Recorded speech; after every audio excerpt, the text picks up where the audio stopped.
We're back with another Touchcast. This is the penultimate episode covering 92 to 96. Those are the Yeah. episodes of Touch we'll be talking about here. We're going to try to keep it shorter this time. Last time we spent one whole hour talking about just 5 episodes of Touch.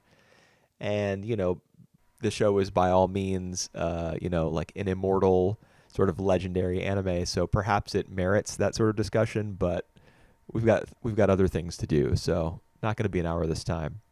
Yeah. Though these were some good Uh, episodes, at least some of them. yeah. I feel like the last shred of Touch are really enjoyable to me. And before that, we're gonna mention the new OP again. Right. Yeah, this one is very romantic in nature. Yeah. Yep. Yep. Yep. Not only does it have the kiss right at the start, but it Right. also has a bunch of shots of Kazuya, like kind of flashbacks to some of the moves that he made on Minami before his death, like earlier in the series, like when he there's that shot of like when he hugs her from behind and she drops the cards that she's holding. Yep. Yep. There you can see an image of that, and there's one other one that I can't remember, but it's interesting that the OP would feature Kazuya so prominently when the story and what Tatsuya is going through, like, is constantly calling Kazuya to mind. There's so much discussion from multiple characters about whether he's like really being himself or whether he's kind of beholden to Kazuya's desires, whether he's just living out his brother's dream, whether he's doing it for Yep. himself. Minami's dad even gets in on the action at one point and says, like, I know you like Tatsuya, but what if his mentality is that he has to shoulder every burden that Kazuya had to, even if it means like missing out on a relationship with you, Yep. I which I thought was an interesting scene. Yep. I love the. I feel that the interaction between Minami and the father is much needed. Like we don't have, well, we don't see them, like having a deep discussion before. So it really refreshing to see what now, especially when it comes to Minami love. And what he brings up, I think, is it's a beginning of a string of, like others people observation, even even Tatsuya himself, about and Minami as well, about whether or not Tatsuya will raise something, will be himself, or will, follow Kazuya goals. Right. Well, the clearest and like most direct conversation, especially given that it's between like the two principal characters of the show, on that topic, is the graveside visit, That's which right. happens. I think that's in the most recent episode, which would be 96. Yep. Um, it's man, It's the day off. it's like it's a heavy discussion. I mean, the show doesn't get too Heavy about it. About that. yeah, it doesn't get too heavy about it, even though what's being discussed is, it has a lot to do with like identity and mortality, and um, and the connection that the living have with the dead. Like, Tatsuya claims that I think one time in the past, at some point in the series, he said that he feels like Kazuya is with him when he pitches. But this time he goes so far as to say that Kazuya has possessed his body when he's been on the mound, Yep. which is a heck of a thing to say, you know? Yep. Like you hear somebody say something like that, and the first thing that comes to my mind is they are still grieving and they haven't processed that person's death yet to say something like that. But that's not necessarily what's happening here. I think touches and has in the past. I think it's suggesting like a supernatural connection. And I'm not talking about like superpowers or anything, but there's something between Tatsuya and Kazuya. Like he really, he's so devoted to his brother that he he can really feel that he's with him. Yeah. Yeah. Yeah. Because It's boy, I haven't experienced that sort of loss before, so I really don't know exactly what to say about that scene, but yeah. it's because very dramatic. it is, and yeah, we can see a bit of that in the semifinals. So we back to episode 93, 94 now. I think mostly 93, 94. Mm-hmm. Where when he tried to make a perfect pitch. Is it how they say the perfect game? The perfect Yeah, pitch? it's not a perfect game because somebody got on base, but it is a no-hitter. Yeah, no hitter, no hitter. Yeah, like the So opposing team can get people on base if you commit a fielding error or if the pitcher walks them. A perfect game is when that doesn't happen at all. But yeah, this is a no-hitter, and Tatsuya really goes for it. and Yeah. yep, and I don't think he realized that, like he reached the same point at Kazuya was before. So they all get the Messi team into the finals. And talking about accomplishment, I think he did more because he made a no hitter games. Whereas Kazuya, I don't remember he did that. Well, I don't know whether he did or not either, but that's the thing, is that he doesn't want to be compared to his brother. Yeah. He's always maintained that. But now it's almost as though his position and Minami's from earlier in the series have been reversed. Because like Minami is always saying, Tatsuya is Tatsuya, Kazuya is Kazuya. They're not the same. Even though, if you back up like 70 episodes, or maybe not that many, because 70 episodes ago is right when Kachan was dying. Yeah. But if you back up, Minami was depending on Tatsuya to become like his brother, so that she could fulfill that, so that he could fulfill her Koshien dream. Yeah. She was counting on him to be Kazuya, and he resented that. Maybe not her desire specifically, because he shares a special connection with Minami, but in general, he was like, "Don't compare me to my brother. We're different people." But now Minami is the one who's saying that. Like, she says it when she returns to the cafe, and her dad is like celebrating. There's like a party being thrown at Southwind, and one of the guys says, "What can you believe that he's actually like doing what his brother has done? Who would have thought it?" And she says, "Tachan wa Tachan, Kachan wa Kachan." They're different people. Yep. Now she's on that side of the fence, and Tatsuya is the one saying, "Oh, Kazuya is literally possessing my body." Yep. It's not me up there; it's my brother. It seems they've almost traded places. Although he does still resent being compared to his brother, because when Minami says to him, perhaps you've even exceeded, like you just expressed, perhaps you've even exceeded what Kazuya ever achieved, and he like turns around and kind of like flings water on her from his umbrella, like, "Don't you dare compare me to my brother." It's really complicated, the situation between the three of them, and it really does feel like Kazuya has a presence in that scene, his grave being in the background. And it feels like it's the three of them together almost. Yeah, and it all brings back to Kazuya and Tatsuya, like relationship before Kazuya died. So like remember, like there was a few instances where like Tatsuya did win, like in the card game, but he just like decided to let Kazuya win instead. In the card game. In the card game, remember that? Yeah, I think so. Like, he folds even though he has a winning hand. That's right. That one. Yeah, And, it's supposed to be representative of the fact that he's like letting Kazuya have his shot at Minami.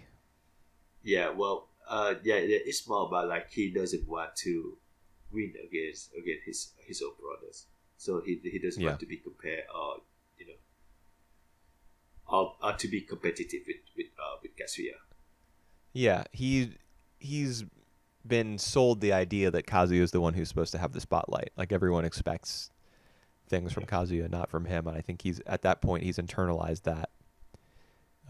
In fact, now that I'm thinking about that, that may be the reason for him to insist Kazuya is, The one who he's did there with it. me, and in fact, I am Kazuya. Like when Yeah. when I'm on the mound, there's no difference between the two of us. We're one and the same. Like that, it's possible that that sort of language is a reflection of what he internalized so many years ago when they were younger, and Kazuya was the one who received all the attention and all the praise. Like that part of him is still, that part of Tatsuya's like mentality is still there. Yeah, It's just I I could agree talk with that. about that for like hours. Like how like the psychology of these characters, even though it's like a silly baseball themed rom Yeah, com. rom com. There's Yeah, yeah, there's still a lot of and life yeah, to the characters in the show. and and and we don't even get into Kashiwaba because I think Kashiwaba relationship with Tatsuya has been it is kind of the same. It's different now at the same time.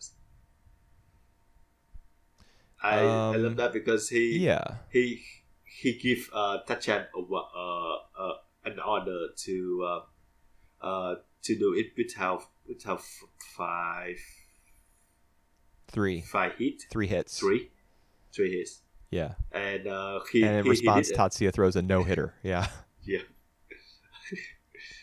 So Kashiwaba himself still want to give a hard time for Tachan especially and for the Messi team and I think it more come from his hatred to the Messi team and his own relationship to the brother just like Tachan with Kachan. So he tried to right. pick on Tachan as well. And Yeah, go ahead. yeah. No. Yeah, you go ahead. Oh, what was I I gonna say? There's a line somewhere in one of these episodes where he says, and where Kashiwaba says, "I don't hold any grudge against you guys." yeah. Can you remember the context for that? Because I can't. Yeah, that's something along the line with yeah, it's bad luck because I don't hold any grudge against you guys. It's the Messi team that I don't want to advance or something along Right. that line. Who I who don't. does he say that to, and Yeah, when? cannot recall that now either. Neither can I. Maybe that's when. Yeah, maybe that's when he said to Tachan or to Kotaro because no, Yeah, I just can't can't. recall. I just can't remember. But it's still it's a Minami, major moment for his. Is it? I don't. did Minami had a chance to talk to Kashiwaba at all? No, and in fact, Minami doesn't want to talk to Kashiwaba. She says to Reiko, who shows up Yeah, in episode 93 during the I yeah, guess it's the quarterfinal game yeah. or the semifinal Civics. game. Yeah, Yeah.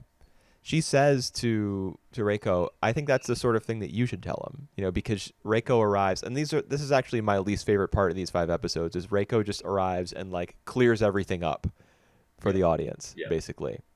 But yeah. at the same time, she doesn't tell us anything we didn't already know. That's right.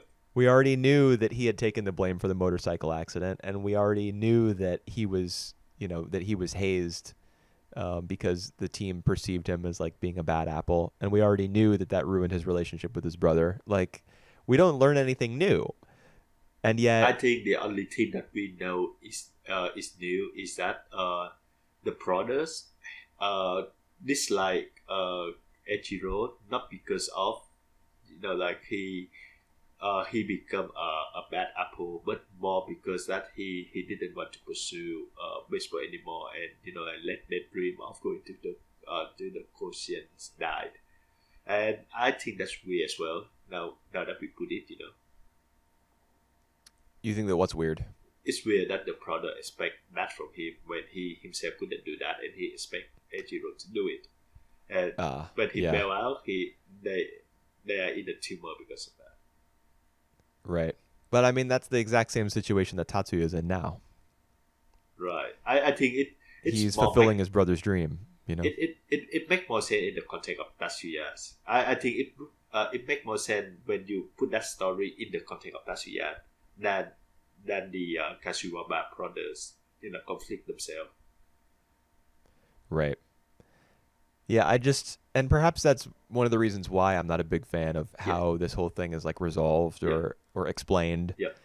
Is that it really does fit so neatly into the context of Touch. Yeah. Because it's two brothers and one Yeah. girl, both in love with the same woman. One's older and a gifted baseball player, and then isn't able to go to the Koshien, and the other one has to step up and take over. Yeah. Yeah. And so we hear about this from Reiko as she's talking to Minami in the middle of the semifinal game. Yeah. So first of all, that conversation is taking away from the semifinal game. We see less of the game actually being played, and it's just, oh man, Tatsuya is so amazing, no hitter. Yep. It's not that impressive that he throws the no hitter, at least not in terms of the show's presentation, because we don't really get an exhaustive look at any strategies he employs or like particular moments where like there was a real risk that the no-hitter streak would be broken, but Tatsuya manages to outduel a particular batter or something. We just see strikeout after strikeout basically. Yep. And there's the one gag that the other team has. Sanko is the name of the team in the semifinals. You guys beat Nishimura. Yep. Over and over, the coach says this until eventually they just get blown out. Yep. So I was disappointed by the depiction of the semifinal game. I much preferred the quarterfinals with the three different pitchers on the opposing team, and how Meisei like got accustomed to each of them, and eventually, they won that way. And to be fair, Reiko, like when she dumped on the job to Minami, expecting that, I think that you are in a better position to say that. It's just, like she tried to get away from responsibility as possible. I was like, Right. oh, you are the doubt here. And you want to dump like all the thing to Minami? Right. Well, so we see that happen in episode 93, and then in 94, after the theme song and the recap, there is another recap where it's Minami and Reiko having the exact same conversation as before. And then Minami goes back to her seat, and then Harada has to explain the parallels between Kashiwaba and Tatsuya and how their stories overlap. Like, I know Harada is the author's mouthpiece, and he often like fills that role and says stuff like that, like kind of comments on the story. But in this case, I was like, that's too far. You gotta just let Harada enjoy the baseball game and don't make him do this. One other detail that I think was a bit too far is when Nita, he realized the same with Tatsuya, that Tatsuya wanted to become Kazuya, or wanted to be in the shadow of Kazuya, and he for this kind of story he will be a perfect antagonist. I think that's what he said.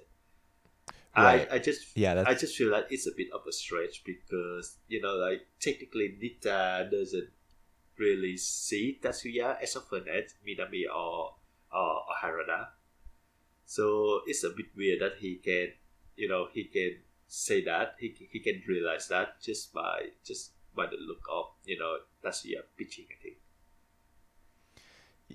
I see what you're saying. Like, he's not as intimately connected to the core cast. Yep. So it might be strange that he demonstrates like such knowledge of what's going on. That's right. With the central story. But I liked that scene because I always like whenever Minami and Nita have a scene together, and it's been a while since they have. It's been a while. And I think like Minami, he encounters Minami when she's close to his house, and he's like, hey, what's up? She's like, where am I? Yeah. Because her feet have she's like unconsciously walked to the vicinity of Nita's house, and the show's done something like that before. Like her feet have carried her to where he is or where he lives. Um, it's done that exact same thing once or twice before, and I think the reason for that is the two of them, like, there are things that Minami can't talk about with Tatsuya. Yep. And as we see in episode 96, like, she and Tatsuya get into a fight at the graveside because he doesn't want, like, to acknowledge that His own accomplishment. yeah, exactly. That's perfectly put. He doesn't want to acknowledge his own accomplishments. He just wants to, like, this is all for Kazuya. This is Kazuya's doing. He's the one pitching in my body. Yeah. He does if he acknowledges the fact that he's made incredible strides as an athlete, then it feels less like Kazuya's dream and more like his. And he doesn't want that because that means Kazuya is well and truly dead. And he wants to hang on to that part of his brother. And Minami can't or won't, like, contradict him, you know? Yep. If she says, you may have even surpassed him, and he is hurt by that and lashes out at her, she doesn't want to get into a fight about it. So instead, she, without thinking, she goes to talk to someone who will understand that, and even who agrees with her, because Nita says to her when she's visiting him at his house, he's surpassed his brother. Yep. Which, and Minami agrees. So I like their scenes. I like the relationship between the two of them, and Nita, he makes that comment like, I hope to continue to compete with Tatsuya even after the baseball game. Yep. Obviously, Yep. it's obvious the thing that he wants to compete over, but he realizes that's why he says, I think, I'm going to play the perfect antagonist, because he realizes he's not going to be the protagonist. He's not going to get the girl. Yeah. So he's just going to play the antagonist because he has no hope of winning Minami's heart. Yeah. That's some good line from him. And Nita is a well grown character himself. So yeah, I like I like the time they spend together, and I also really enjoy the time Minami and Harada spend together. Like, they have been a lot lately, like in the last, I would say, like 25 episodes. And this one we got a new side of Harada, so I'm all to it. He can Oh, you're talking about him getting drunk off of one glass of beer? Yep. Yep. And all the scene revolving around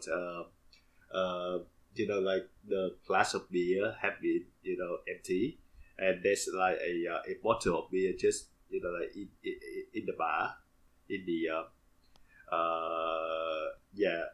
in front of him, that Minami like on the counter, and she has to Yep. Like that, love that. Yeah. And that's the one time that, I mean, I don't blame Minami's dad for misunderstanding how old Harada was, because he offers him a glass of beer and she's like, he's still a high school student. Her dad's like, what? Yep. And this is the only time that he has ever, I think, shouted to Minami. I think that has he's ever what? Shouted. He actually say something to Minami. I think about shouted. But yeah. I don't remember the context of what. He says he's shouting about Tatsuya, like, not being himself. Right. So the same. In fact, while the game is going on in episode 94, probably, he's like, "Is that really Tatsuya out there on the mound?" Because Harada is upset by the idea that Tatsuya is playing for his brother and not for himself. And so I don't know why he's so frustrated about that precisely. I mean, he's probably Tatsuya's closest male friend. I mean, maybe with the exception of Kotaro at this point, but I don't know. He just doesn't. He's really concerned that Tatsuya is not. I can see why. Like his heart's not in it, or he's. I don't Yeah, know. I can see why because Harada is the only one who see Tatsuya, as as not just a lousy loser product. Like even when Kazuya is still alive, so they hang Right. out. So he hang out with Tatsuya and like get him into the boxing club. So I think I can see Right. why he doesn't want Tatsuya to like appear more as like in Kazuya's aura. Yeah.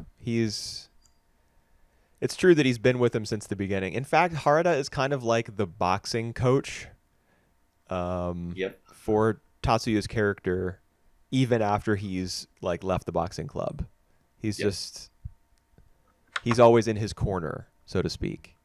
Um, and he's seen Tatsuya like at the very beginning of his athletic development, Yeah. I guess, because he joined the boxing club before the baseball team, so he's seen Tatsuya like at the very beginning of his journey to become this great pitcher. Even if he was playing a different sport, he was still there on the ground floor, and he's watched Tatsuya build himself up. So I suppose that could be the reason why Harada's like, um, why he's so invested, and he really wants Tatsuya to accept and embrace the fact that he's made such progress. Mhm. But I do kind of wonder about like what drives Harada as an individual. We don't. He's a little bit of a mystery. Yep. Yep. Now that we know that he can get drunk easily just by a Yeah, glass of beer. if we want to learn more about him, we just got to give him one More glass beer. of beer. Yeah. And it's underage drinking. Right. But I mean, the show doesn't ever depict him drinking out of the glass. It Yeah, it that's true. frames the scenes around that moment and then just cuts it out. Yeah. Yeah. But it's Sneaky. and that's it's pretty funny. That's a good source of humor is when you like construct your scene around a particular like event taking place, and then you don't show it, like you purposefully don't show that part, but you show what leads up to it and what comes Yeah. after, and then the humorous consequences of it, which is Harada with a big old blush Yeah. under his eyes and across his nose, Yeah. and him yelling, Yeah. Tatsuya's not being himself. He's completely he's just given into whatever Kazuya wanted. Rah! And he slumps over Yeah. on the counter. Yeah. All right. There's one other scene that I want to mention is the fact that the coach Nishio comes back Mm-hmm. and as brief as he is decided that Kashiwaba will be in charge for the finals and let him know that he knows that it is the younger brothers that he wanted to to ask for. So I don't think it was Eiichiro all No. along that he wanted to be the coach, but he knows he Yeah. understand like he knows his identity. He knows that he's not Eiichiro. Yeah. and he goes along with it.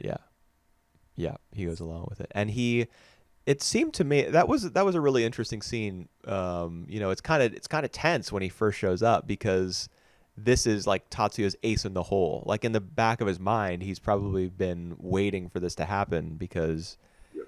it's true that Kashiwaba is just the interim coach, and so when Nishio comes back, like that's it. Now we don't have to worry about Kashiwaba interfering anymore. We can just fight against Sumitek on even ground. We don't have to worry about the coach. Mhm. But Nishio's like, nope, I can't because conveniently the coach of Sumitek is my rival, and I never win against him, and that's just my destiny. Yeah. Wasn't there a plot in Cross Game, like a similar plot in Cross Game about that? Like About the coach, rival coaches, uh, one of whom would always lose to the other one? Or is that a different Adachi work, like H2 or something? I would say cross game, but I don't remember exactly. I would say cross game, and or maybe it too. But yeah, Yeah, I don't the know. rivalry is much stronger on that one than this one. Right. Yeah, there definitely is another plot like that, but it's more important to the story in that Yeah, other work, whatever it may be. In this one, it's just like, oh no, can't be the coach again because guy's my rival. But at the same time, even though that like the tension is let out of that scene, like it's deflated really quickly. The conversation between Nishio and um, Kashiwaba has a bit of an air to it that I find intriguing. Like the uh huh, coach Nishio expresses remorse that over his years as a baseball coach, there have been so many athletes whose talents he hasn't been able to properly develop. And it seems to me that that choice of words is very specific, yeah, almost as though he is apologizing for what happened to Eiichiro, yep, because he was the yep, coach at that time when Eiichiro was um, pushed out of the baseball team as a result yeah, of hazing yep, and the fact that there was another pitcher who was competing for the role of ace. I think Nishio probably regrets that he let that happen. yep, Um, and so him saying there are people whose talents I wasn't able to develop, that would apply especially to Eiichiro, who didn't even get to go through a full season. mm, And I think Nishio is like in terms of teacher student dynamics in Japan, it wouldn't like you wouldn't catch a teacher apologizing to a student for something, I don't think. right, Because yep, yep. your teachers are It's your their elders and it's their like the pride. principal. Yeah, Yeah, the principal in this series who is completely in the wrong about the fact that he's covering up his calling up the mistake and everything. He's not issuing an apology. He would never because he's the principal. Um, in the same way, I don't think Nishio would feel as though he owes Eiichiro an apology, but I think he's expressing his remorse in his own way, like his own yep, way that's informed by his culture and what's acceptable and what's expected. yep, and yeah, he start to like care a little bit. In I think it's both because of this and because of how other team members seem to fun of him now, especially on like on they are agree they are more than happy to do the exercises that like he thought that that's gonna be a torture for them. Right? Yep. He So comes into the room with his wooden sword and he's like, "All right, listen up, you brats. We're going outside and we're going to do some fielding practice." And everybody's like, "All yay, right. let's do it. Let's go, team." Yeah. And then when he steps on the glass, which he warns Kotaro about, even though that would have been a perfect Yep. opportunity to sabotage Meisei. Yep. Um, when he steps on the glass and he goes to the infirmary and he gets bandaged up, the whole team is there, like, "Please tell us what to do. We need your direction. Just go clean something." Yeah. Thanks. Yep. hmm Yeah, And the rest of the team really has warmed up to him. yep. And he Uh, he start to look at the report, the yeah, I think it's a report from yeah, compiled by Sasaki. yep. And I love his comment when he get golf. He just said like you had too much free time on your Yeah. hand. Love that. Yeah. There are way more instances here of like his willingness to, I don't know, cooperate, or at least stand by and let Meisei, let these kids do their thing. He says, we can't remember the context for this, but he says, I'm not holding any grudge against you guys, against this team. He is interested in the data that Sasaki has compiled. Um, and I don't know, I guess those are the two examples that are coming to mind right now. But he tells Kotaro, watch out, don't step on the glass. Yep. Um, and he's heard now from his former coach he's gotten permission to stay on as the coach, you know, and he's heard from him that the coach, you know, he's regretful. He doesn't feel good about what happened in the past. Yeah. And that might go a long way because remember, and this is something that you pointed out in a previous podcast episode, Kashiwaba says, who does he say it to? Oh, when he confronts those two alumni of the baseball team, they're like, these kids, don't take out your anger on these kids. They deserve a chance. Doesn't he say something like, I wish I'd heard that when I was young? Yep, he did say that, yes. Well, now he has heard something. He hasn't heard something identical, but he's heard something similar from Nishio. Yep. He's heard that it was wrong. What happened to him was wrong, and the fact that he wasn't able to develop his talents as a baseball player it was unfortunate, and it shouldn't have happened that way. And someone else regrets it the same way that Kashiwaba does. Yeah. That hearing something like that can make a big difference. Yeah. So hopefully, like he come around in the finals. But I do love that he not served like his whole role in the series had been like pretty neutral. It's like sometimes he neutral. He like, all right. It's not like the entire series, but like for the last 5-7 episodes had been neutral. Yeah, that makes more sense. But he's not beating people up or torturing them or putting Sasaki on the mound in game 1 of the Koshien qualifying tournament or anything like that. And now that I think about that, it also like when we expect of a coach, we expect them to support the players. So this is the kind of like the one who go against that. So he's not out there to support at all.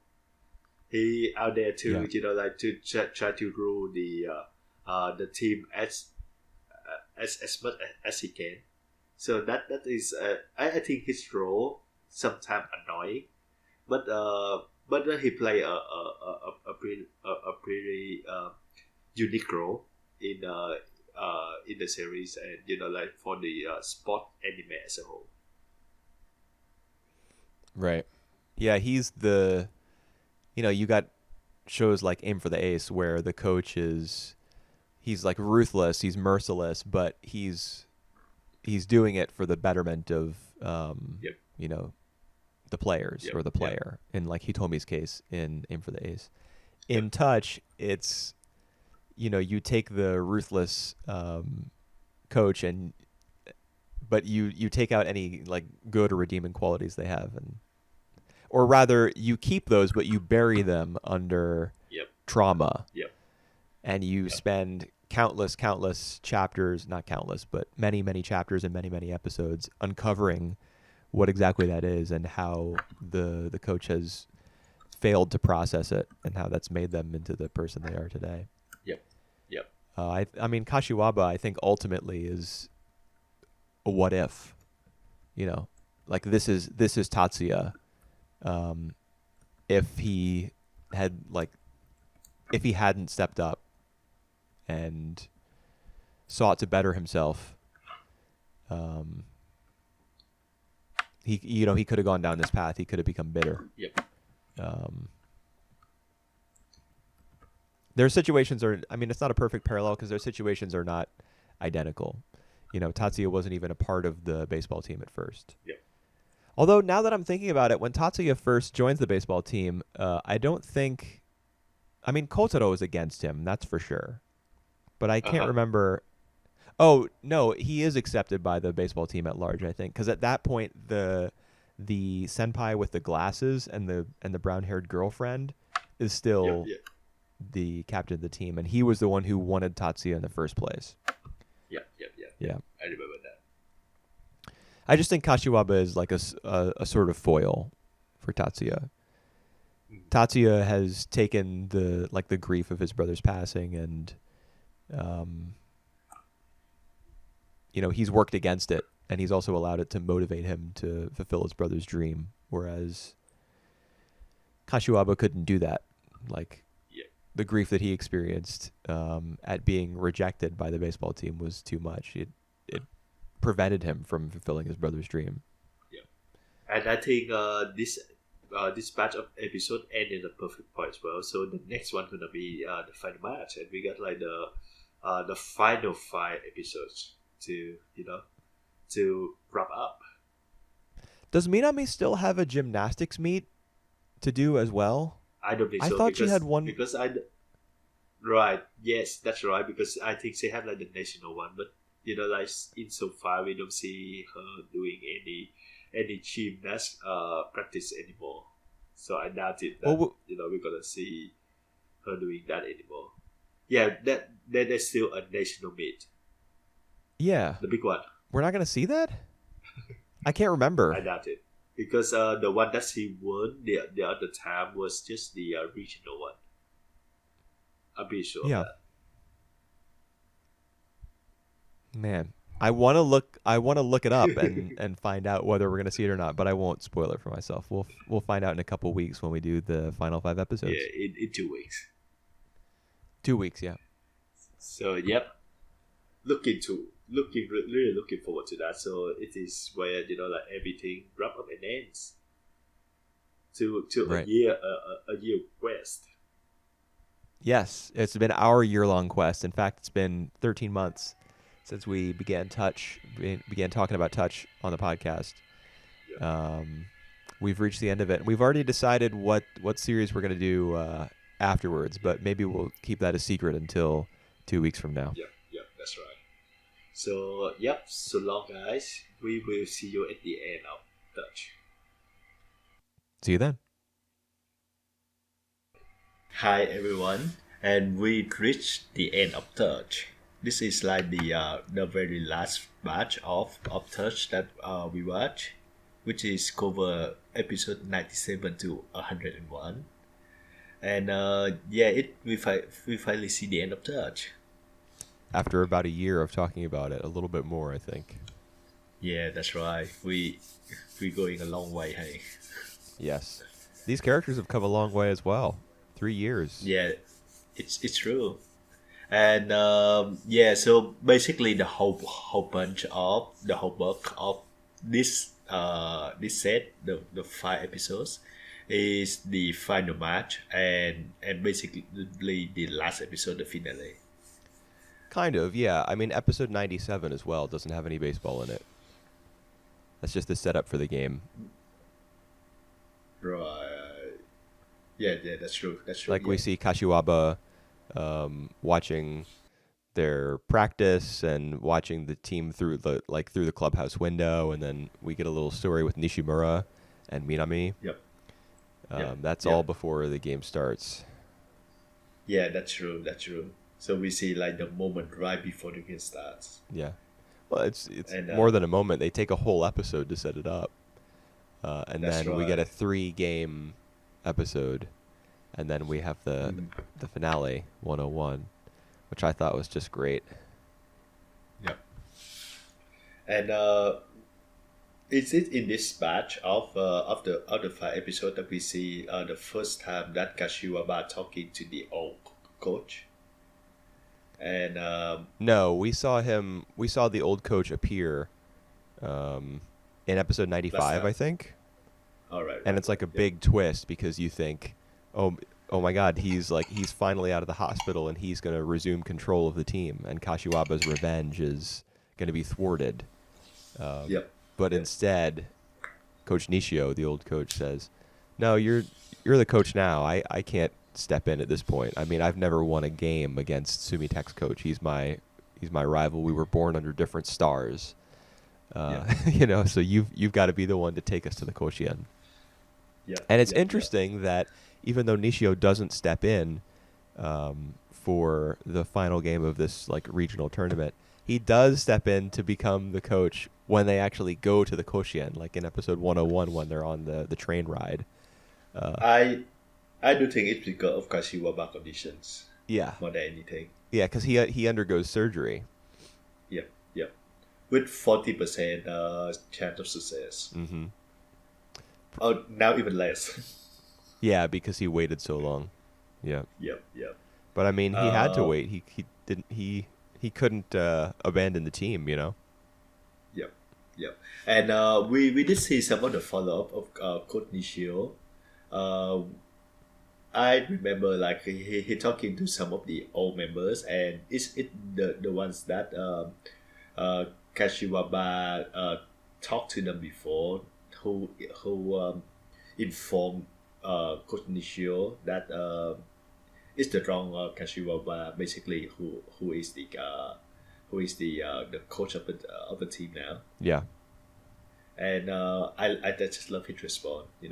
I feel like all right, as a whole, as this match, I just feel like like everything come well together. So I really enjoy it. Yep. I pretty much had the same reaction.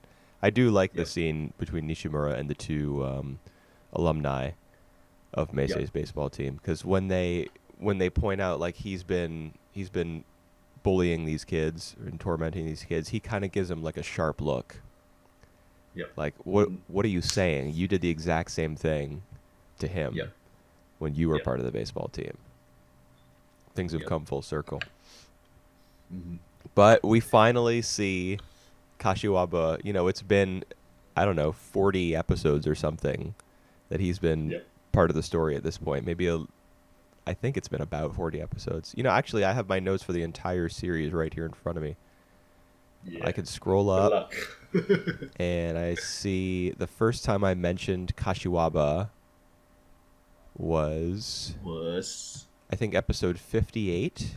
No, episode 57, all right. which was the start of part All 3, right. because there are a couple recaps, episodes 55 and Yep. 56, as like the end of the second year, most likely. Yes. So 57 is when Kashiwaba shows up. So about the 44 episodes. Yeah. Hmm. A little bit Almost less than half. half. Yeah. Yeah. It's a long He time, actually- man, especially since that's he a lot. is so like villainous for a good portion of that. That's a lot. Consider like you remember like how many episodes Kazuya Kachan was in? Yeah, Only like 24. 28. 24. Yeah. Here you go. I think episode 24 is the last time we see him alive. Yeah. So yeah, he took like more than double the screen time, the episode count. Almost. Yeah. Yeah. But yeah, I enjoy the final match. And, this is like the first time that Touch, despite it's a baseball game, go in such length for one single match. Right. And it have like I think that they have like a certain arc on that on that match as well. So we have like three kind of developments within the match. So the first one is Tatsuya, fighting against himself. Mm-hmm. So he wanted to be more like Kachan, because he think that it's Kachan it's for Kachan credit, Yeah. and not him.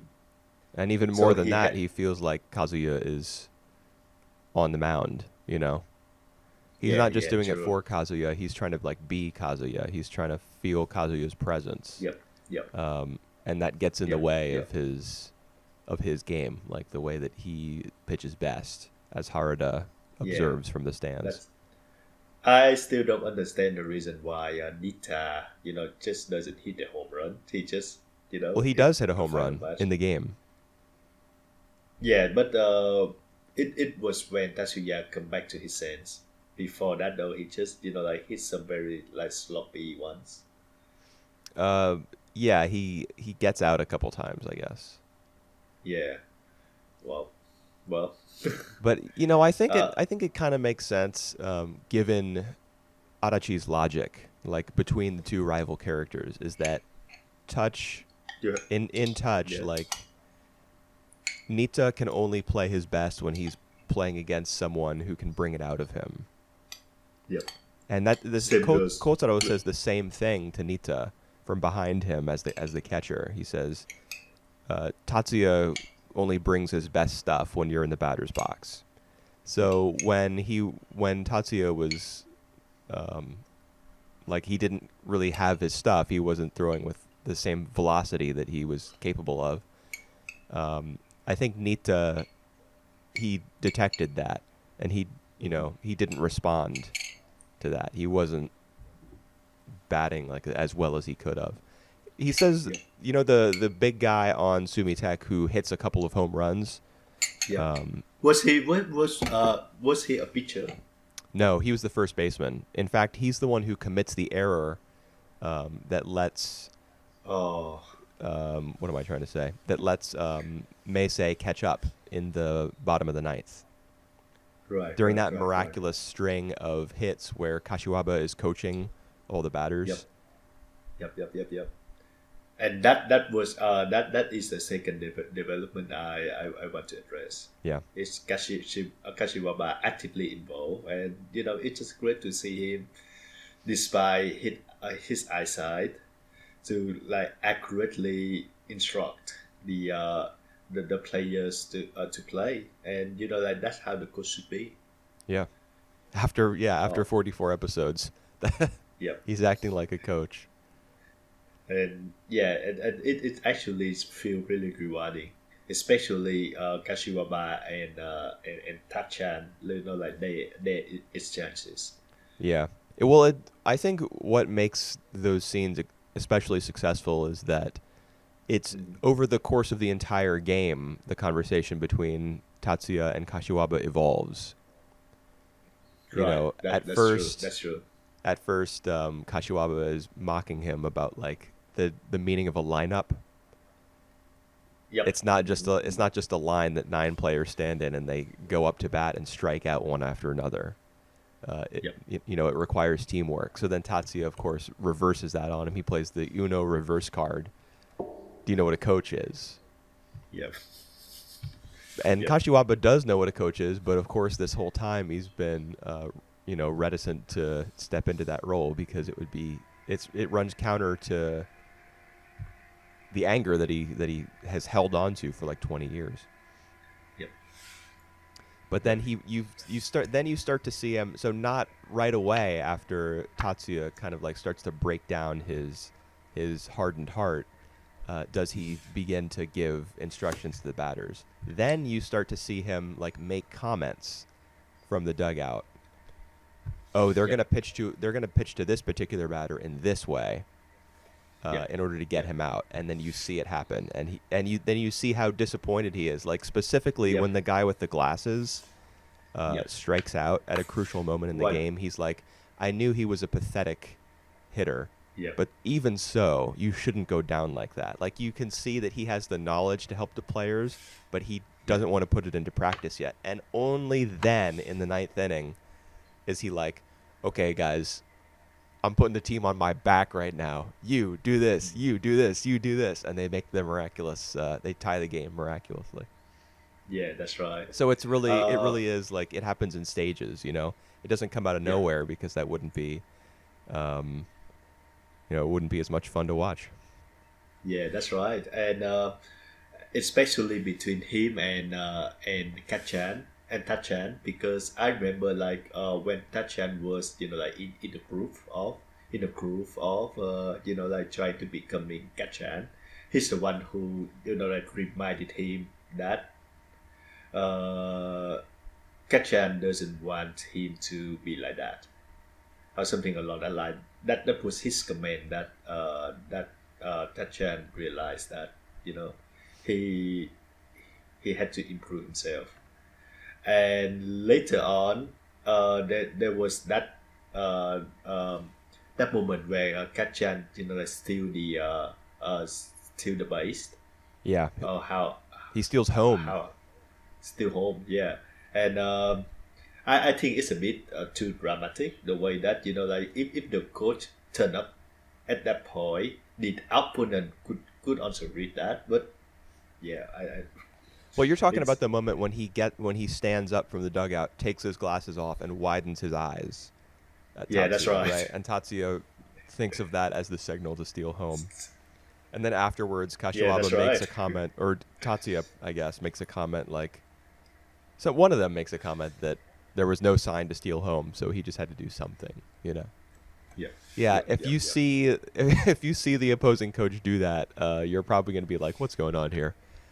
Uh, Yeah, that's true. you'd tip your hand. But the thing is, Kashiwaba hadn't been giving any signs for the entire game, and in fact, since these two teams were probably scouting each other, you know, as Sasaki did, we know that his Yeah, notebook, which we saw Kashiwaba looking at in a previous episode, yeah, and like reading up on all the data that Sasaki had collected, which is how he yeah, knew how to give these instructions to his players. yeah. He was relying on Sasaki's information gathering, That's right. um, because of like because they had been scouting Sumitech. I'm sure Sumitech was also scouting their games, and they knew Yep, just from yep, watching the team that Kashiwaba would just sit there. They yep, knew that he yep. wouldn't be giving any signs. In fact, it's Kotaro who gives signs. And there's a moment in one of these 5 episodes in the middle of the game where he gives a sign to somebody, and he Yep. just like, you know, he does that anime thing kind of where there's no in between frames, and he just like warps from pose to pose in comical fashion. Yep, yep, yep. That was pretty fun. Yep. Yeah. So that will tie up to uh, the talk between Kashiwaba and Minami before the match as well. Before the match? Is it before or Oh, during the match? Yeah, it's yeah. before the match. You're talking about episode 97 here, which began well episode 97 actually begins with at Minami's house, and she pulls her shirt off. I don't know if you remember Oh that yeah. scene. I oh my god, I tried to forget that scene. I I just feel that Adachi just cannot contain himself, so he have to go all out. You know, like one last thing I want to do, That's right. get the get the girl undressed. The Oh my series is god. ending. We gotta. It's a you, shonen magazine. We gotta deliver. yeah, you, oh my god. Yeah. So If you that's stick, just if you stick around for that long, you know, you deserve to see that. Yes, yes. God, oh yeah. Adachi, you know. Uh, shonen manga logic. Yeah. So that's actually the beginning to episode 97. But once we get the TNA out of the way, Yep. then the way it begins is you see there's like a long stretch where there's no dialogue and Kashiwaba is just walking around. So it begins like the lead up to the final game begins not with the players but with Kashiwaba, Yep. and we see him Yep. walking around. We see him looking in through the window of the clubhouse where all the guys are like talking to each other and you know, cracking jokes and having a good time. And of course, you know, he's on the other side of the glass, never having, Yep. you know, had that experience himself. It's not Yep. as though he can go in and join them in that because he would just disrupt it and ruin it. Mhm. So you just see him looking through a barrier, and then he, you know, later on he's walking alongside the field and he's watching all the guys practice, and they're all like communicating and calling out to each other. You know, working as a team. Another thing that he wasn't able to experience as a kid. And Yep. then he does talk to Minami, and Minami tries to relay Reiko's message to him. Yep. Yep. Um, And it was the message from his brother. So like it's the relay of a message. right. Yeah, and he doesn't want to hear from his brother, I'm sure, Yeah. because he knows that his brother resents him for the fact that he abandoned the baseball team. The reality of it is that he was, you know, kicked off, and that he was hazed to the point where he couldn't stay on anymore. Yeah. Um, Yeah. but his, you know, both of their Koshien dreams were so strong, as were, you know, Kazuya's and eventually Tatsuya's, that when Eijiro left the team, Eiichiro was disgusted with him. You know, he called him human scum and everything when Minami first met him. Yeah. Yeah. That's a really strong reaction now that you know like we see the whole thing, and you know it kind of interesting Yeah, well, he reaction. doesn't understand, I think, what happened. You know, he wasn't there. They weren't on the team at the same time. So they were they. That's It's not like they were twins like Tatsuya and Kazuya. They were separated by 3 years. yep, yep. That's true. So there's like a lack of understanding between them because they didn't have the same experience. They didn't see the same things when they were on the baseball team. Yeah. And I think that, contributes to Kashiwaba's opinion of Tatsuya and Kazuya's relationship. Because in the final match, there's a picture of Kazuya in the dugout. Mm-hmm. And we've seen how Kashiwaba reacts to pictures of Kazuya in the past. He says that it's just cheap sentimentality, it's useless. And in this one, he goes even further. He tells Tatsuya something new, because previously he said it's pointless to cling on to his memory. But in this one, he actually assumes like Kazuya's perspective, which is something the show's been building to the entire time because they're both the younger brothers. Kashiwaba and Kazuya are both the younger brothers. And he says to Tatsuya, do you know what Kazuya is thinking? He's not, he's not happy for you to be here. He wants to see you roughed up, and he wants to see you struggle and fail. Yeah. Of course, what Kashiwaba is really doing is projecting his own, frustration with his brother and frustration with what happened to him when he was in high school onto Kazuya. But at the same time, when Tatsuya hears that, I think he understands something that he was blind to for a long time. Because he was so preoccupied with, feeling a connection to Kazuya through baseball. He was thinking only of his relationship to Kazuya via the sport. But Kazuya is an individual, And Tatsuya's success or failure on the mound is not Kazuya's success or failure. They're separate. And Kashiwaba, even being as crude as he is in that moment, kind of brings that to Tatsuya's attention. Yeah. Because he actually say the right things, and I actually think that is the first of the many times that Kashiwaba actually wanted to help the kids. Yep. So and that's ultimately realized see. in that comeback scene that we've been talking about. Yep, that's right. But it takes a while to get there. It takes a while to get there, but it's absolutely rewarding to watch. And the third and the final development is in the showdown between Tachan and Nita. Right. So the endless string of foul balls. Yeah. Yep. I don't get I'm not expert on baseball, so I don't even know the rules of baseball that well. So is that on that last pitch like that?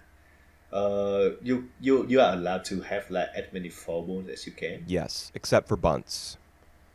In a previous game, I think in the top 8 game, Tatsuya bunts. Did the bunt. Yeah, on 2 strikes in the bottom of the 9th inning. Yeah. So they would have lost if he had fouled the bunt off, which was a crazy, when Adachi writes that, he's like, man, I'm going to blow everyone's mind right now. Yes, but when a batter is at bat, 3 strikes and you're out, and a foul is a strike, but you can't strike out on a foul. You can't get a third strike on a foul, except for a bunt. Oh, right. So you can hit as many foul balls as you want, and you're still your at bat continues. Right. Got that.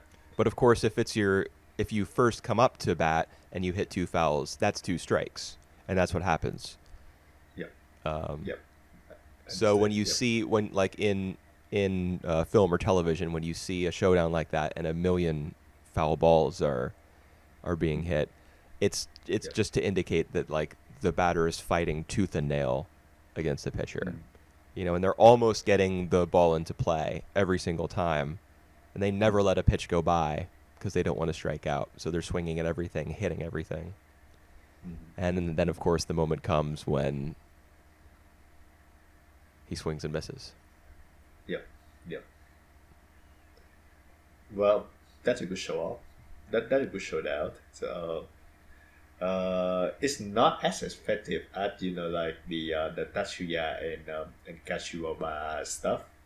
But I also like during the match I really enjoy it. But the event happened after the match on the final episode, the finale.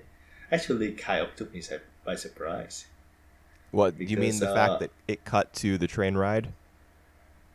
no, because the fact that like after that we only have one episode. I would say that it will be the episode between Tatsuya and Minami, and we kind of get that, but it's not about like they happily like they achieve their goal. They will be happily together. It more about Tatsuya. Now that he achieves the goal, he doesn't know what to do, Right. and I feel that it's actually more realistic than like that I have given credit for Yeah. it to a sports show anyway. Yeah. Well, it's a lot like Tatsuya's character, because Yep. the two people who seem to know Tatsuya best, in this whole show, of course, Minami is one. Yeah. Kazuya, I'm not counting Kazuya. He would be number Right. one, but Yeah. Minami is one, and surprisingly, Minami's dad, I think, would be the other. Right. He anticipated that Tatsuya would he would struggle, in this whole process, because he was carrying Kazuya with him the entire time, Yep. and he knew that, like, there are a couple conversations between Minami and her father in, let's say, the past 15 episodes or so, where he talks to Minami and like speculates about how Tatsuya is feeling during all of this and what his reaction will be after the game. Like, what might happen if he loses, what might happen if he wins, how he might feel about that and process it. And there's even a conversation between the two of them again, Minami and her dad, in what episode is it? I guess is it episode 101, the very last episode, where Yep. Tatsuya's won, and then he's gone off on the train ride to go to Koshien Stadium. And Minami's heartbroken because Tatsuya wasn't able to say to her what she wanted to hear. And her, she's like, will Tatsuya ever become the sort of person who will like reach out and take what he wants? Because that's not the sort of person that he is. He's constantly thinking of other people and trying to fulfill their expectations. But he doesn't act selfishly. He is, he's, when we first meet him in the series, he's sort of selfish and lazy. But who he is in reality is somebody, as we see, him develop into, is somebody who's like taking other people's expectations and putting them on his own back. Yep.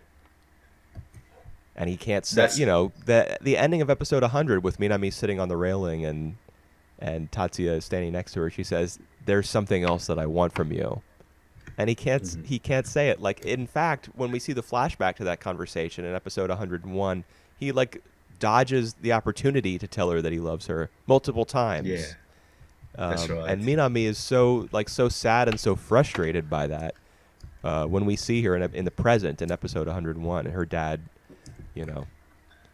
even though I think her dad understands Tatsuya pretty well, he still gives her a pep talk. Like, of course he's going to become the sort of person who will reach out and take what he wants. You just have to give him time. You can come down for some spaghetti whenever you want. He's a good dad. He's a good dad. He actually tried to marry her daughter off. Yeah, that happens in these 5 episodes too, doesn't it? It does. It does. She tried to tell Tachan to get married her in the future, sometime in the future. Right. Tatsuya And then avoids the when- subject then as well. Yeah, and then he the dad got angry with that. Like I think what he said was, I don't like I don't like a guy who like who pussy who like who doesn't really go for my daughter, something along that line. Yeah. Well, he says that if you love her, you're supposed to, antagonize every single man on Earth Yep, in yep, order yep, in yep, order to yep, have her, um, yep, and that he'll never let Minami marry a gutless guy. yep, yep, yep, And then, right. of course, Tatsuya's response to that is, well, you're right about that. The implication being that Tatsuya feels as though he is gutless. Yep, He's yep, not worthy of Minami because now, even after he's achieved this great victory, he doesn't really know how to feel about it. And he's not yep, sure that it was even a great victory at all.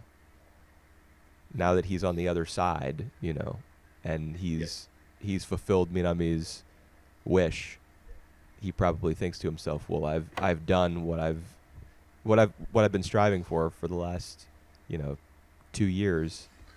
I've accomplished it, and now I'm finished. And there's nothing. I'm not sure what else there is for me to do. It's obvious yep. what he's supposed to do, but he just feels like he's just spent too long chasing other people's dreams, and he doesn't know what he's supposed to do next. Yeah, I think that's really realistic. Like the way that we already see that he has just one goal in mind, and that was to fulfill Minami wish of going to the ocean. Mm-hmm. And now we've reached that point. Like it, I think it's very realistic and very understandable that like he had lost. Right. And so yeah, we get the ending really like very understated, but I think it kind of appropriate and for me all the more powerful. Yeah, I love the ending, man. The fact Yeah. that you don't see the continuation of the Tatsuya Minami conversation. Instead, it cuts to the train ride, and then there are flashbacks, like a couple flashbacks during the first half of the episode as he's on the train. Um, Hmm. Hmm. it kind of reminds me of, like, I don't know. Trains are often used as symbols of, like, passing between states of being Yep. in Hmm. film, Yep. and it's Yep. almost to me as though him being on this train after he's won this game, it's as though he's Yep. died. Like Right. his old self has died, and he's passing into a new world, like the world of the Koshien, and he wasn't able to take Minami with him because his Yep. attachment to her, uh, he didn't feel as though it was strong enough. So Hmm. as he's on the train and passing into this new world, he's remembering his former life. That's what those flashbacks seem to be to Hmm. me, Hmm. in a manner of speaking. All right. Yep.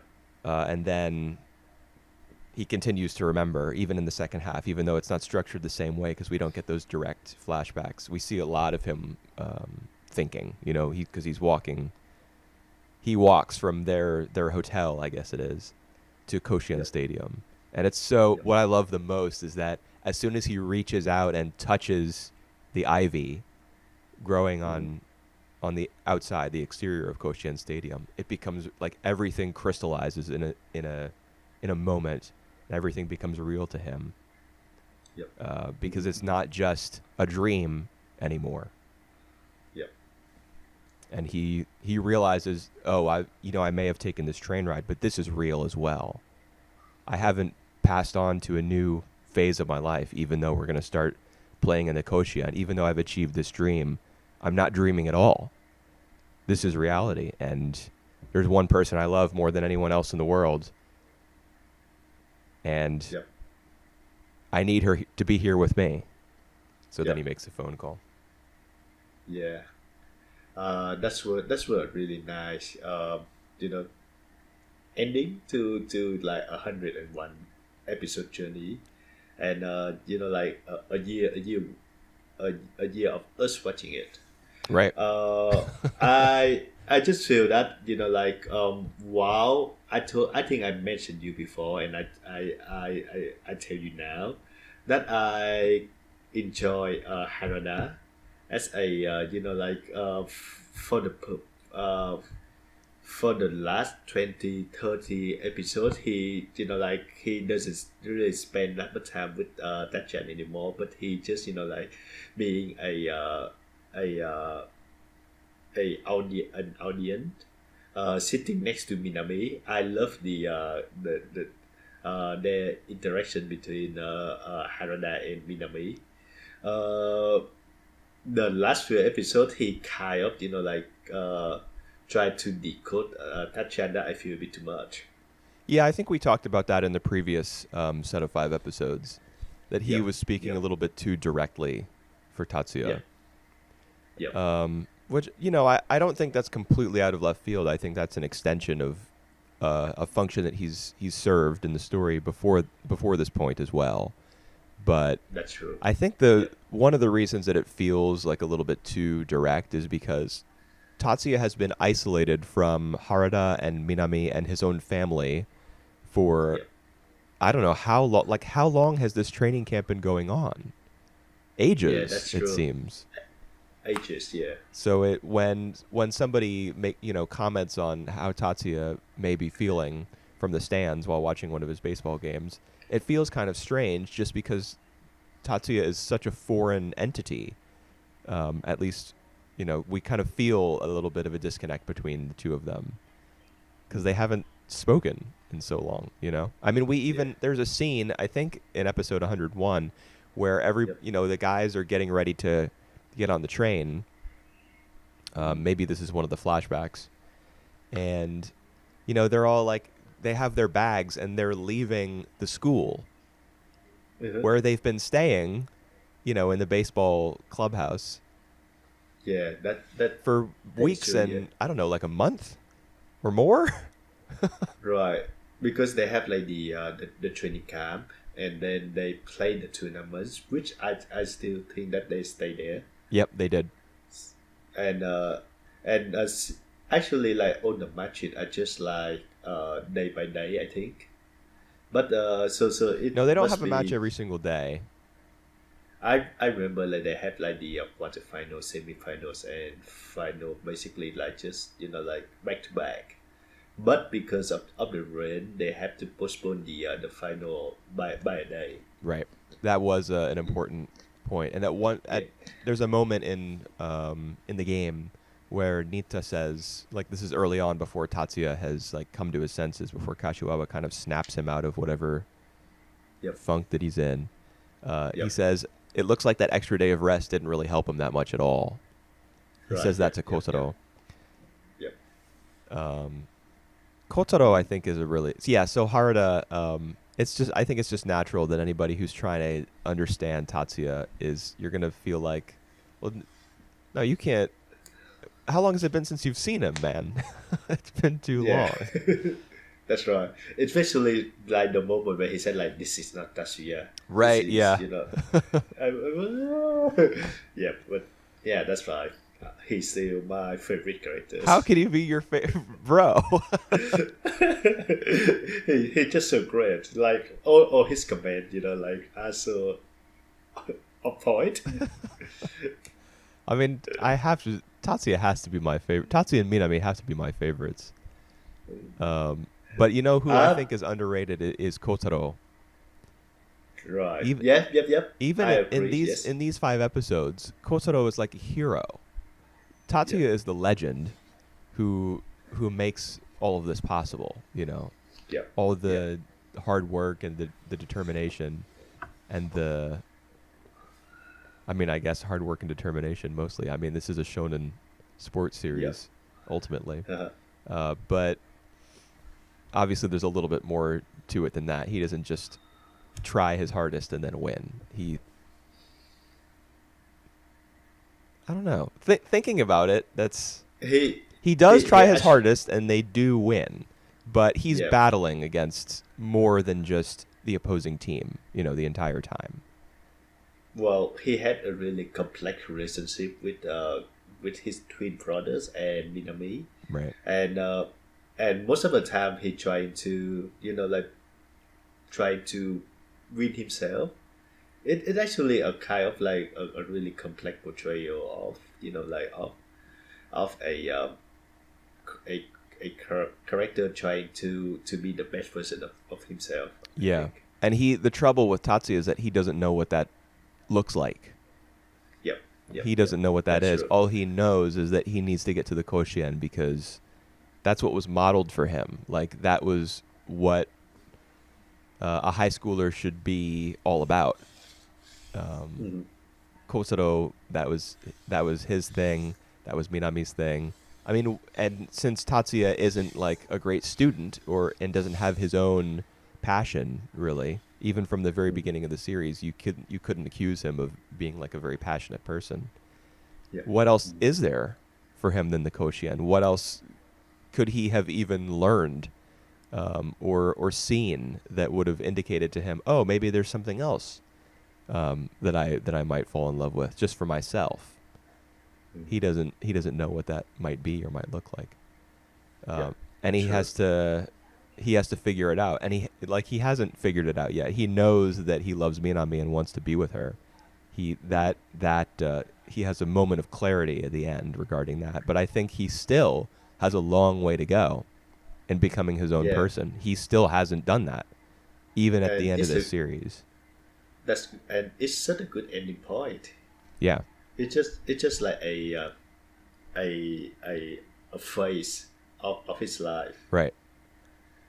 So yeah, you know which characters I think is a bit of a waste of potential? Yuka. Yeah, that's right. Because like finally she still end up to be just a third wheel, through and through. Right. Like even on the train ride in the last Even a episode. right. That's right. But I mean Uh, that was the idea for her character, was that she would be the rival, yep. you know. I all right. I wish for her to be more Yeah. for her sake as well. You know. Well, it's not like she can be Alba from Cross Game and be involved on Yeah. both sides of the story, you know, because she's not a baseball player.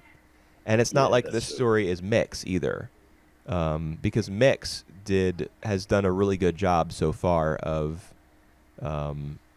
splitting its time between baseball and also like school life and romance and academics. I would say the same for Touch though. You I think just so? feel that I just feel that the last 25 minutes have been, like wrapping up on the baseball a bit more than normal, but it still have like a very good mix between baseball and slice of life. I see what you did there. A good mix. Pun not intended. I just think like Mix, for example, focuses more like it splits its focus between the two brothers and Right. Otomi, Yep. the stepsister. Yep. Like there are scenes of Otomi at school, like PE class when it's pool day, or her going out on a bowling date. There's stuff like that we do get a lot of that from Touch, especially like you said before the tournament starts. Like there's a whole section kind of halfway through the show where Nita and Yuka are kind of coming to prominence, where there's a lot of rom-com stuff, which Yep. was one of Yep. my Yep. favorite parts of the whole show. I really loved all that. In fact, that's what originally motivated me to watch Beyond where we were Right. in the podcast. That's when Right. I watched some of those episodes. I was like, oh my God, this is exactly what I want. And I just like zoomed through the rest of the show on my own. Yeah. Which Yeah. is Yeah. something similar happened to me when I watched Cross Game for the first time. Yeah. I Yeah. just love Adachi's characters and his situations as well. And it's Yeah. so like they're so elementary. They're so simple. The Yeah. the like the pickles that he puts his character in and the sorts of like banter they have. They're so simple. It just feels like they're so true, you know? Like this could Yeah. That's happen to true. you or me or anyone. And the way, yeah, and the way that he have like a certain motive Yeah. going throughout, it just so fun to watch. Yes, it is fun. It's very comforting as well. Yeah. All You right. know what you're going to get. Um, Yeah. and it may look similar to something that you've seen before, but damn it, you just want to see it again. That's true. That's true. All right. So, how do you rate Touch? Is it gonna be in your top 30 personal anime? Well, I have a little notepad list on my computer. It's a top 40, and yeah, It it's in there. right, cool. Yeah, Would it make the the top is 30? of Most likely, my yes. right, Most right. likely. The question is, It do I like it more is than it. Cross Game? That's right. And I That don't know the answer to that because, Cross Game I've long thought of as my favorite TV anime, but I recently watched the first two episodes. In fact, both of us did for a, yep, a series that we're working on. yep. And I was a little bit shaken by Jeez. rewatching it. Like, I still, after I watched the second episode, because we both watched the first two, Yep, after I watched the second episode, I was like, okay, yeah, I want to watch more. Like right now, I yep. want to see more. So the love is still there somewhere, but it wasn't. I just built it up in my head, as being completely untouchable. And maybe if I I watch see it what you again, did I'll there. feel the same way. But as of right I now, I'm not sure. Yeah, I see what you did there. Untouchable. Oh, I did. uh, Adachi's Yeah, titles are so simple that you can't help but make puns with them. It happens by accident. yeah. Uh, yeah, and I would say that now that you have watched Touch and you have read like some of his other manga, you will see like a lot more things that repeat that get repeat in cross game, and maybe that's gonna hamper your expectation as well. Actually, I think in that specific instance, I would probably appreciate it more. Right. It would make cross game feel like less of a I don't know, a Original. standalone entity. It would kind Right. of Right. put it in a Yep. succession of his works, at least in my mind. But I Mhm. love his work, Yep. So Yep. catching those references and those parallels would be, I would get a kick out of that. And plus, Cross Game really does kind of stand on his own, I think, among Yep. his work because Aoba is just such a rich character. Yep. Probably, I really can't say this for certain, but it probably the best female character he's ever written, just because Mm. she participates in the story on more levels than any other female character, Yep. most of whom are generally love interests. And Minami undergoes a whole bunch of growth in this show, and she has the rhythm gymnastics as well, and she has a very complex history with Tatsuya and Kazuya, and she has to work through that in the same way that Tatsuya does. But in the end, this is really Tatsuya's story. Yep. And I think Cross Game is Ko and Alba's story. Both of them share in it till the end. Yep. Even though But she's not you on the don't. mound in the final episode, she is Yeah. just as invested as if she were a player. Yeah, but you don't get to see Alba Andreas. Don't Like you? Is Minami. there never any scene like that? I don't remember on top of my head, There but probably is. I got it now. Yeah. Oh, jeez. Well, that's you take it as it comes, I guess. Yep, that's true. Yep. So yeah. So what is our next project? I think we already say that in the other podcast, but the next one we're gonna do is Akira the manga. Right. We need a new classic series, Yeah. and that's gonna be it. Yeah, we're switching over to Uh, manga again. yep. Hopefully, it goes well because there have been a couple I mangas. I just said mangas. There have been a couple manga that we've done that I haven't been huge fans of, but Yep. I mean, you got to read Akira before you die, right?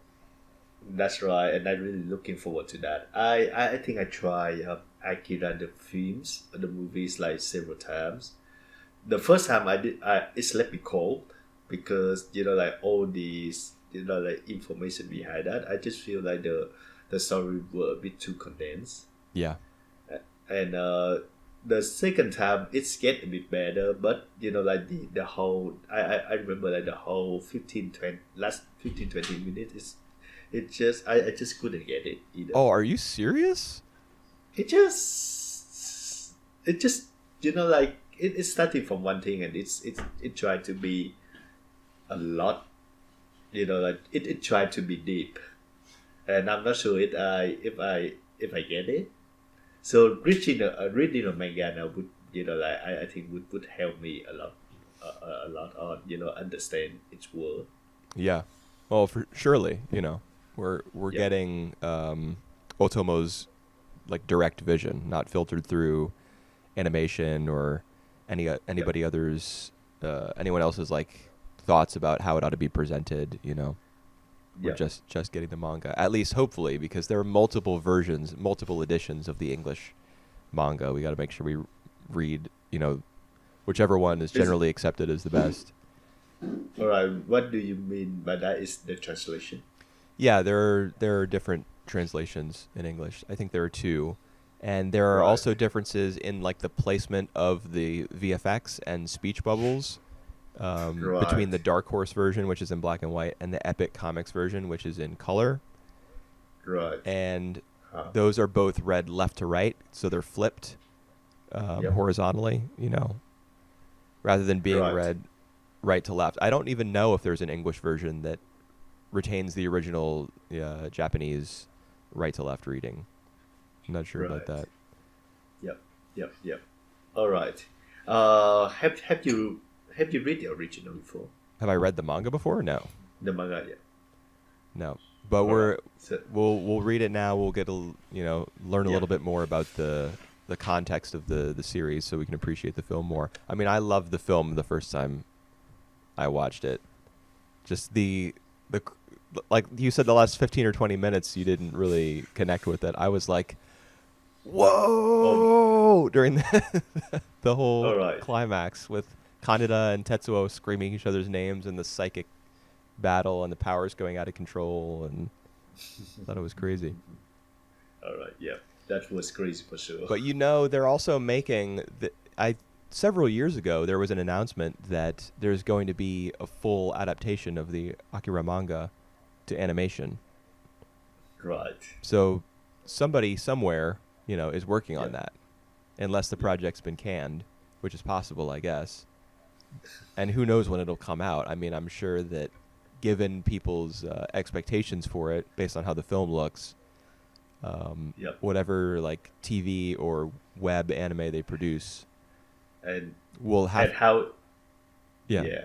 well, Yeah. Sorry. Go on. Go on. it'll just have to look amazing, like Yeah. it'll have to be a Mob Psycho 100 sort of production, right? Or people are going to balk at it and be like, this doesn't look like Akira. That's right, and consider how influential that is, both the manga and the anime. I remember like reading a lot of people saying that Akira is their inspiration. I think Satoshi Kon was one of them. Well, Satoshi Kon actually worked as an assistant to Otomo, both on his manga and on his anime. Yeah, here you go. Kon trained under him. Right. So yeah, it's gonna be a. I really expect a lot from Akira the manga. Yep. We're going to dig into it starting 3 weeks from now. Yep, yep. So it would be great that you can let me know like which version that we want to read. Well, do you have a physical version? I don't. Okay. I try to look for it, but it's really expensive here. Yeah. I would assume. I No mean, it's doubt. long. Yep, The it's tricky long. thing about Akira is that, like, it was published maybe bi-weekly, I think. I don't think it was a Uh huh. weekly series. I think it was bi-weekly. Uh And, the chapters were 20 episodes long, but the way that Akira is presented, like in its collected volumes, Yep. there aren't really good stopping points between the chapters. It's not like it has a bunch of miniature cliffhangers and those pages that you often see in manga where there's like, you know, when you reach the last page, there's kind of a little bit of text on the side of the page Yep. with an exciting tagline like, he's got his back against the wall. Will he counterattack in the next chapter? Yep. It doesn't Yep. have Yep. anything Yep. like that. The chapters just all run into each other continuously for entire volumes. And Right. depending on which version you're reading, it can be difficult to understand like where the stopping points are. But Right. I'll do a little looking into it and see if you agree Yep. about how we should Yep. tackle it. Yeah, right. That would be great. Alrighty. I yep. I think we reached the end of Touch podcast, and we're really having fun doing that for for a year, a little bit more than a year doing that. Yeah. I enjoyed the opportunity to watch it, and then to watch it again Yep. and to talk about it. I mean, even in this episode, we didn't talk about everything there was to say. I wanted to say a lot about Kotaro, Right. but we have already hit 50 minutes. So let me just say, Kotaro is a hero in these episodes. The way that So he not- yells out instructions to the outfield and like everybody on defense to allow Tatsuya to pitch to Nita instead of intentionally walk him. Yeah, that was a great moment as well. Yes. Because I think Tatsuya had resigned himself to walking Nita, Yep. just putting him on first base and then pitching against Okuma. But Yep. Kotaro knew.